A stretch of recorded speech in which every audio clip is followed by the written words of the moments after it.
Madame, Monsieur, bonsoir et merci de nous rejoindre sur Al24 News. Une forte explosion a retenti cet après-midi en plein cœur d'Istanbul, faisant au moins 6 morts et une cinquantaine de blessés. L'explosion s'est produite peu après 16 heures locales, au moment où la foule dans la rue Istiklal, lieu de promenade prisé le dimanche des Stambouliotes et des touristes, est particulièrement dense. Le président Recep Tayyip Erdogan dénonce un vil attentat. Le peuple sahraoui boucle ce dimanche la deuxième année de reprise de sa lutte armée légitime contre l'occupant marocain à la suite de l'agression militaire menée par le Maroc le 13 novembre 2020 contre des manifestants sahraouis pacifiques dans la zone tampon d'Al-Gargarat. Un deuxième anniversaire depuis la rupture par Rabat de l'accord de cessez-le-feu marqué par la reprise des efforts internationaux en vue de résoudre le conflit dans la dernière colonie d'Afrique.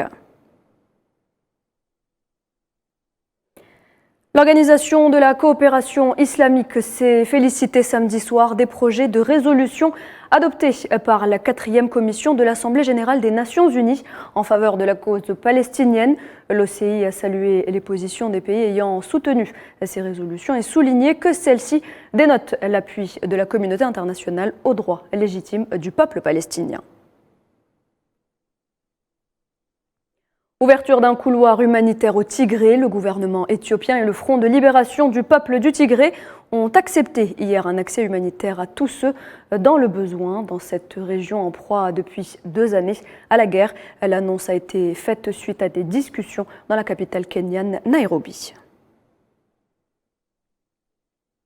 Fermeture anticipée des écoles en Ouganda pour parer à la propagation du virus Ebola qui a déjà fait une cinquantaine de morts dans le pays depuis l'apparition de l'épidémie le 20 septembre dernier. Au moins 23 cas d'enfants contaminés ont déjà été confirmés, dont 8 décès enregistrés au 6 novembre 2022. Le Burkina Faso et le Mali veulent renforcer leur collaboration militaire contre le terrorisme. Les deux pays qui partagent une longue frontière vont mutualiser leurs efforts et leurs moyens afin de faire face au terrorisme. C'est ce qu'a déclaré le ministre malien de la Défense, le colonel Sadio Camara, à l'issue d'une visite de travail d'une journée à Ouagadougou. Et puis un 3e corps sans vie a été repêché au large de Bizerte en Tunisie. Les unités de la garde maritime tunisienne ont réussi en collaboration avec celles de l'armée de mer et de la protection civile à repêcher hier samedi le corps de cette 3e personne disparue depuis lundi dernier dans le naufrage d'une embarcation avec à son bord 16 individus. Autre tragique accident en Égypte, cette fois-ci 20 personnes ont été tuées hier quand leur minibus s'est renversé dans un canal du delta du Nil dans le nord du pays.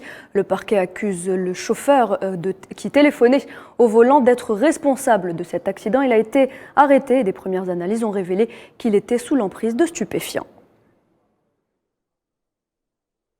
Élections de mi-mandat aux États-Unis, elles sont visiblement réussies aux démocrates. Le président américain Joe Biden a déclaré ce dimanche que le succès inattendu des démocrates l'avait placé dans une position renforcée pour aborder des discussions cruciales avec le président chinois Xi Jinping. Et puis la Slovénie élit ce dimanche son président avec en position favorite une avocate de renom, novice en politique, qui pourrait devenir la première femme à prendre la tête du pays alpin. Les sondages créditent Nataša Pirc-Musar de plus de 50% des intentions de vote contre 44 à 49% pour son rival conservateur Hans Logar, ancien ministre des Affaires étrangères, vainqueur du premier tour le 23 octobre dernier.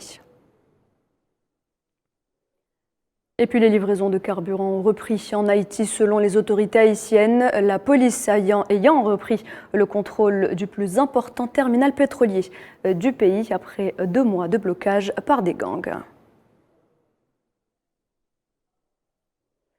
Et voilà, c'est la fin de ce point de l'actualité. Merci de l'avoir suivi. Je vous donne rendez-vous à 19h pour le journal de la rédaction.